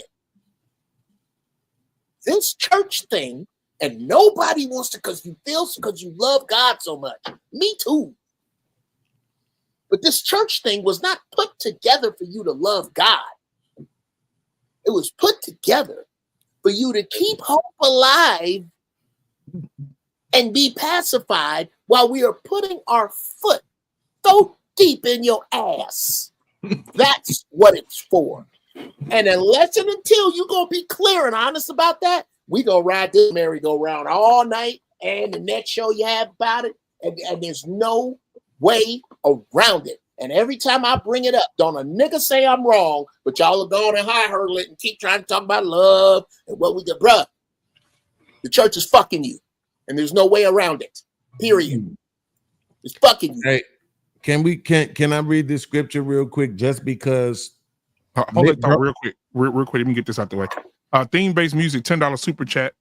He said, should the church need to serve the needs of the collective, or is it a tug of war to serve the needs of the many, or the few, or the individual? This is not an easy navigation. Thank you so much, theme-based music, for the $10 super chat, man. Go ahead, Beans. I think Lost in Translation is the first person that I ever heard say what this particular scripture is saying out loud. Again, I'm not 50, but I'm almost there. I think it's quite a shame the amount of stuff that's actually in the Bible that I've never heard. When he asked us who's supposed to take care of your house, and we all rightfully assume that you supposed to do it. And he said, no, family. Because it's supposed to be a collective thing, right? Watch this. 1 Timothy 5:8. I discovered this the other day while I was doing the show. But if any man provide not for his own, and especially for those of his own house. You see that? So the distinguishment there is, I'm not just talking about your house. That's the distinguishment there. You're supposed to be concerned with, right? Love thy neighbor as thyself. Right. You're supposed to be concerned with your own people. Right? You're supposed to be concerned with their well-being, their welfare. Right? You're supposed to be concerned with that, not just in your own house. So all these people who get on the internet and brag to you about what they got while they folks is struggling, assholes. And what does the scripture say about him? He have denied the faith and is worse than an infidel. Now that's what the Bible say to all these people who supposedly subscribe to it. That's what it says, not me. That's not me talking. That's what the words say. So again, I never had a problem with it, but now having more of an understanding, I really don't have a problem with knowing that when I spend my money or when I work my job and I get my taxes on my check, is money gone, and that money supposedly, because I've already proven that none of you, not a single dollar that you make goes towards welfare, not $1. I've already proven that. But let's just assume that it did. I have no problem with that. That's my way of contributing. That's my way of saying, cool, I don't even got to think about it. Because I already know, you know what I'm saying, that it's being taken care of. It's people out here who straight because I'm donating. And if I need to be straightened out, I can go get straightened out because there's other folks donating. But see, the problem is that's too much like community or communityism, aka communism, right? It just gets too close to that for people to actually like it. All right. Lost in translation, you have something? Yeah, here's the thing. I like what Bean said earlier from the other show when he said that why can't people just come get it? You know what I'm saying? Or just give it to them. And I thought about it. I said, anytime people have to go through welfare, they have to go through a whole bunch of red tape and fill out paperwork and all this other stuff. And these people are hungry. You know what I'm saying? That type of thing. And I'm thinking to myself, now that to me makes more sense. You know what I'm saying? Once you think about it, that's less red tape you have to go through. So I'm with you on that one, Beans. Well, I think you still need the red tape, right? Because you need to be able to vet people. Right. You know, my point, and I'm not necessarily trying to be combative. I'm just making sure that it's understood. My point was that they need to offer it. Right. Not just give it. Right. Right. It's like when I was in military school, when you went through the line to get your food, that was it. ain't no doubling back. Bro, let me tell you something. They had all your aunties back there. So everything was delicious. All the cakes, all the pies, all the everything, and all the meals, all the everything was delicious because it was all sisters back there cooking. So it was fire. But you know, you trying to get back and I forgot to get get what you gonna get the first time, because that's it. So we know who our people are lit. We know who they are. So although I'm saying offer it, make sure you counting who is who. So people ain't trying to double back and be greedy. You know what I'm saying? You also got to make sure you do that. I'm not going to be pretending about who our people are. We know who they are. I think our Payne used the phrase earlier that is resonating with me. You can't let the human condition get in the way of your good deeds. There's always going to be some old trifling ass niggas. I don't care what you do. So do I let the people suffer who need it because the trifling ass niggas gonna show up? No. I gotta, and it is this humanity that fuels your goodness, that fuels your godliness. Not some building you got to be at 11 o'clock on Sunday with your bread. The two are different. Wait till you down low. Wait till you down hard, low. And you reach out to the creator and something you can't explain happen. That's God. Your excellence is God. Every time you do something excellent, God show up. When Floyd Mayweather used to whoop niggas' ass, that was God. God is in your excellence. He's not in some building you got to show up and regurgitate old English to one another and jump around and hold a DeVoco shot. God ain't, come on. God is so much bigger than that, but he's been relegated to that for you. And anybody who speaks outside of that is blaspheming, and they worldly and all this other ignorant ass runaway slave bullshit. God is so much bigger than that. He means so much more. Get him out of that book. They only put him in that book to put a leash on your brain. And I don't, bruh, hey, yeah, you know what? At least not tonight. I ain't gonna say that shit no more.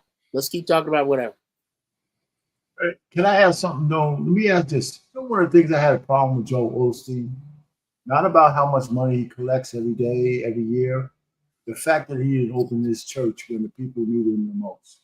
How about it? I thought that was the big. I don't give a shit how much money he got. The fact that he did not open a building, a physical building, because he was so that was his.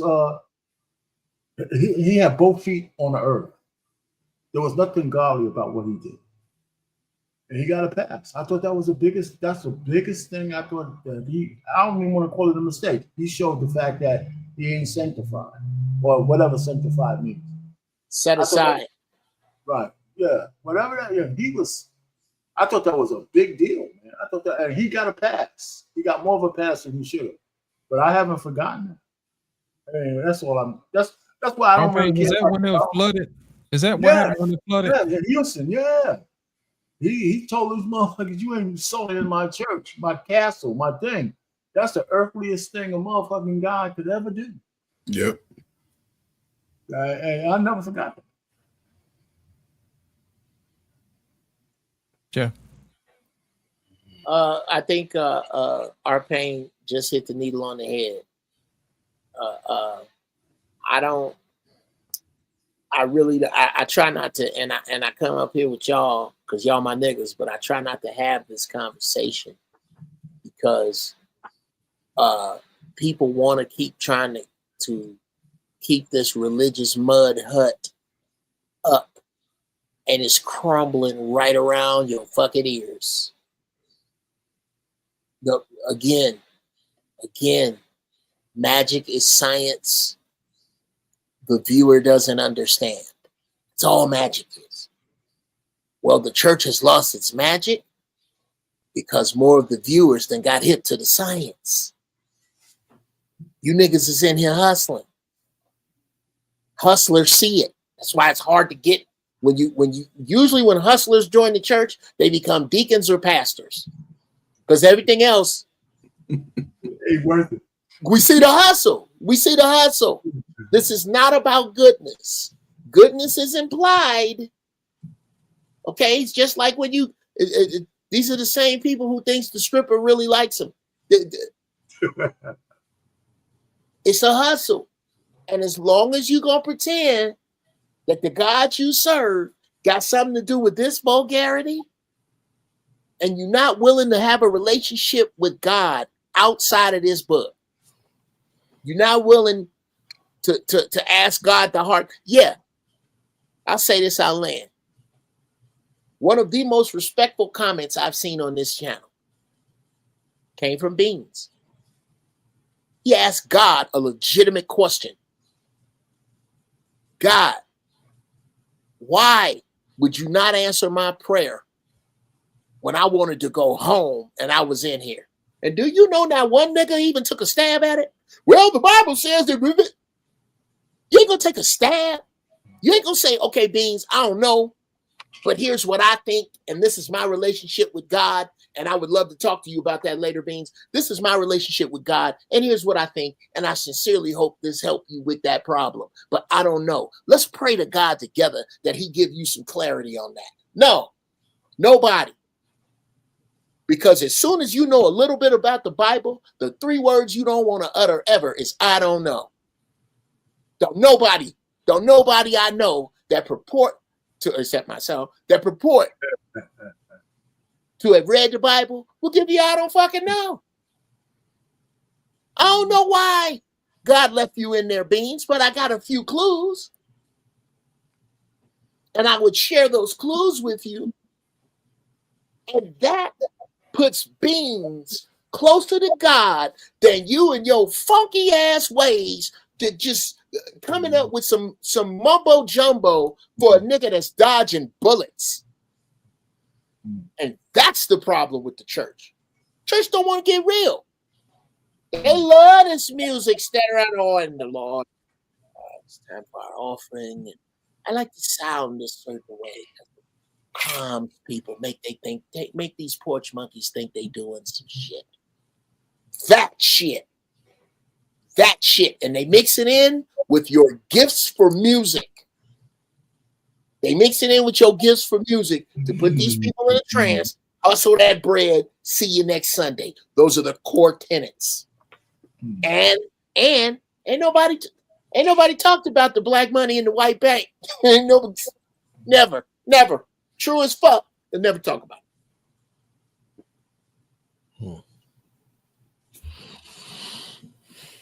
it. So as with all this conversation, right? And I know we don't have no answer. How do we pull ourselves out of this shit, man? How do we actually begin to pull ourselves out of this shit? Because the one thing I didn't add when I went on my thing about Joel Osteen was that the most secular motherfucker down in New Orleans opened up his Superdome. How about that? You know what I'm saying? Or was it non-secular? Whatever. Non-secular. You know what I'm saying? You know, this guy probably hasn't prayed in years. And he opened up his Superdome. And the Superdome was a big deal back in Katrina. You know, so you sit back and you observe these things. And like I said, I chalk it up to the human condition. And it's not a negative for me. It's just a realization that as humans, man, we can't avoid the fact that we're subject to the condition. And some people, excel past it and understand it. But I think the first thing is to recognize that we're all human. You know, that's why when we have these gender wars, one of the biggest problems in gender wars, people try to make men fight against their own nature. And now we're learning that women have a nature too that has been co-opted. And the reason why they're so strong with it is because it's been co-opted by people who understand social engineering. You know, and they've been trying to do that shit to us, and we're breaking out of it. And that's what's causing the perturbation and everything, because men are starting to say, you know what the fuck, man? There's no comfort in being some kind of fucking pansy for a woman or being a house husband or any of that shit. I'm just not going to go down that path. I'm just saying our nature is our nature. Hey, when I hear a woman say, the only thing a man wants from me is pussy, I say, yeah, of course. But there's layers to that. Some of us would, want to get to know you. Maybe we could fall in love with you. Maybe we could have a life together. And then I want to bang your ass out. And some guys just want to bang you out and then don't ever see you again. But every man who approaches a woman at some point, a heterosexual healthy man looking for companionship wants to bang out the chick. And we could put soft words in it and all that kind of stuff. Our nature is to look at a woman and say, you're bang out worthy. But I might not get it, and I know how to move away if I'm not worthy of you. I ain't here, right? That's it. So I know I'm rambling, but it's all our nature has been belittled. Everybody's nature. We try to act like we live in this world outside of our nature. That's why you don't put fucking men in a female prison, and that's why you don't put women in a male prison, because they're all gonna fuck. I don't need to have social stuff, all that bullshit. You put a man in a female prison, he's going to take advantage of those women because he has the power. You put a woman in a male prison, they're going to get seduced. You know, so I mean, these things are just simple to me. They just kind of just blow out there, you know. So you put a transvestite man in a female's prison, he's banging them out 2 at a time. They ain't seen a dick in years. And his stills work. They ride that motherfucker every night. You know, so all I'm just trying to say, none of these things are a mystery to me. I think we just keep understanding that we're primal beings. We all have natures. And everybody's trying to force us to live outside of that shit. That's why the world's all fucked up. I'll end it. Let me answer your question, R-Pain, if you don't mind.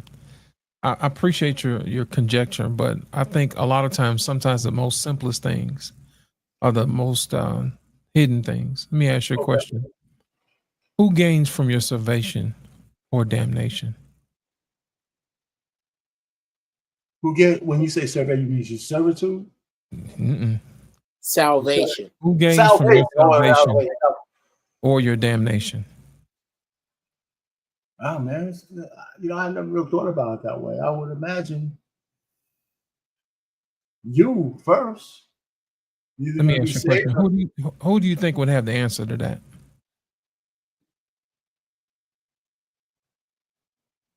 If you're talking about God, yeah, if we're talking about that, but you're individual. I mean, I think it's the way you live.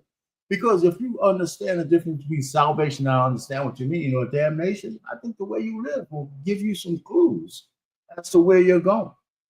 I think if you're on a path to damnation, I think you know it. Now, salvation is a little bit different, right? You know, because people do good. And, you know, maybe don't think of themselves that, well, okay, I'm going to be saved because I do a lot of good things. You just feel better. But I think the road to damnation is actually real visible. How many people have you fucked over? I believe in the golden rule. You know, the golden rule is I really believe in that shit, right? And from a secular standpoint, I believe in that shit. I just believe that if you treat people well, you could have an expectation of being treated well. Sometimes it don't work that way, but that shouldn't change the way you believe. You know, and so from that standpoint, I know that damnation is not in my future because I don't fuck over people. Come on, bro. You know, I don't. You know, so I don't know if that answers your question, but that's how I put it in the terms I can understand. Right.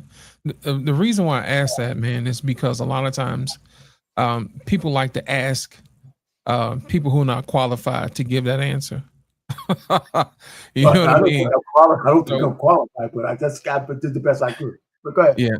The reason why I ask that is because if you really wanted to know, you'd talk to God. But I think you probably need to get over your fear of talking to him directly to yourself. Because I don't have time. I may not have time to talk to you, you know what I'm saying? But God always got time for you. You know what I'm saying? God doesn't need a filter. He doesn't need a go-between. He doesn't need any of that. You see what I'm saying? He wants a relationship with you.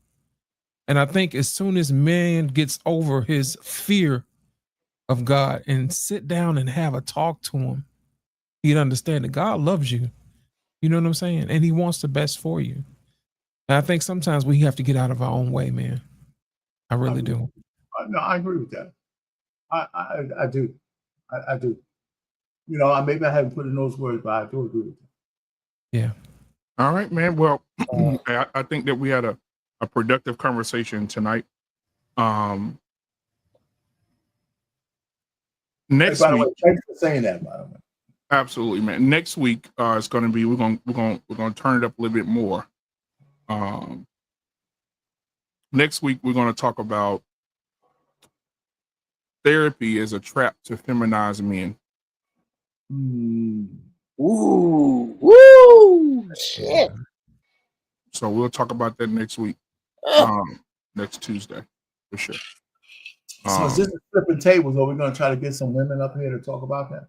Or not? Absolutely, yeah, I can. But you know what, though? The door's always open.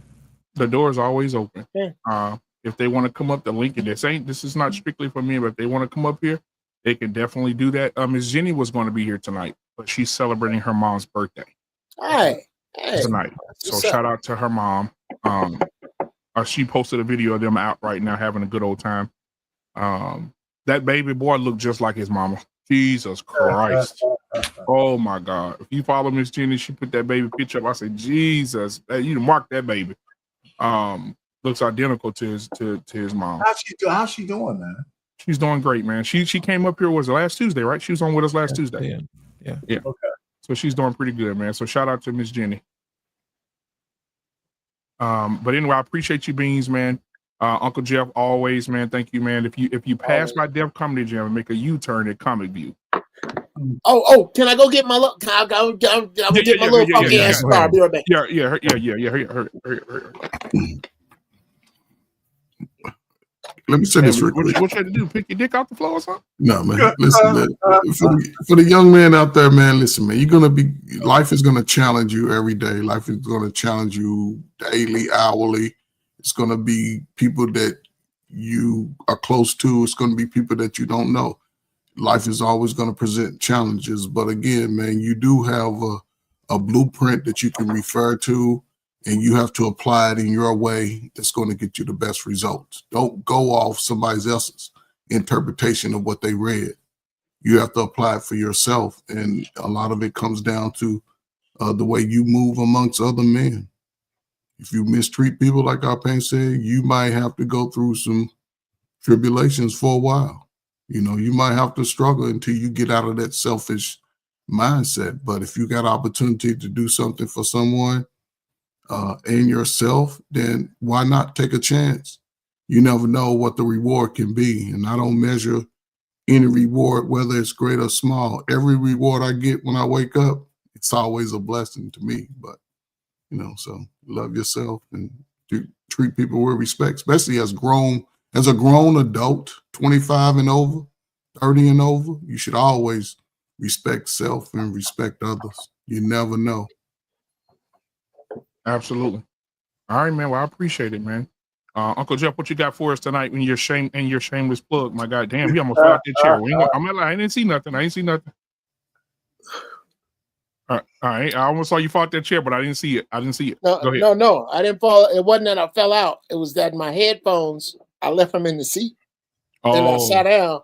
And these is Audio Technicas, nigga. I ain't trying to break these. I don't have to have a spare $170 right now. So I can't. That was that. Oh, shit. Don't sit on them because crunch. You don't want to hear that. Oh, okay. Oh. Hey, people. This is the family secret. It is my shea butter company that I started with my children. Everybody in my family, I've been making body butter for years for. Then help people heal scars, help eczema tremendously. And it's because of what's in it.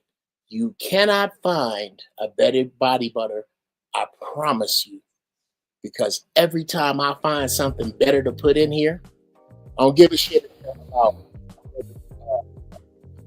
profit I make. I want to make the best shea butter I can for my people to put on their skin. And here it is. If you go to my website, which is zeroframestudios.com, and click the family secret, I bet you $20 that there is nothing better to put on your skin. That's a bold statement. It's the truth. Matter of fact, I really want to do the Pepsi challenge here. I think is JT in St. Louis? Detroit. Okay, somebody from St. Louis from this show ordered a jar today. I can't believe and praise the creator how fast it's moving, but it is absolutely fantastic. I have different fragrances, and I swear by it. I really want y'all. I want somebody to buy it and try it. If you bet $20 on me, and come up here and crack my face with the shit you use. All right, putting that out to everybody. Well, we appreciate everybody, man, for coming in here tonight, man. We love y'all. We'll see y'all next Tuesday because it's gonna be on fire again. All right, this has been another episode of Flipping Tables. Yeah. Yep, and we out. Peace.